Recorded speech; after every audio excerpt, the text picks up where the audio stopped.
Creator Studio.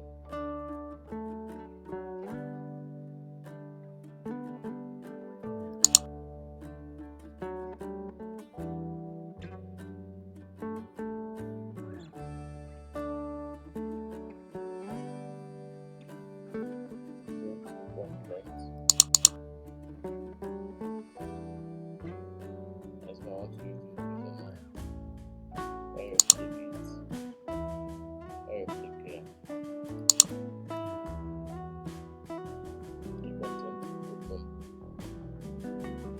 Now scroll down, go down,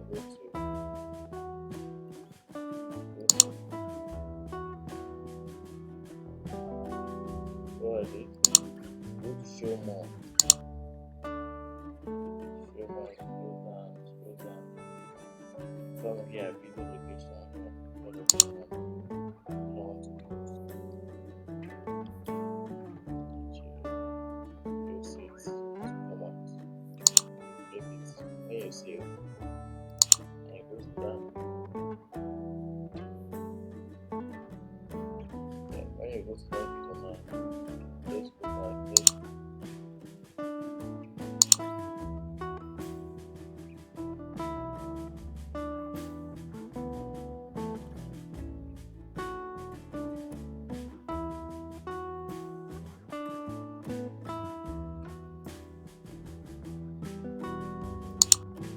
go back, click on that video.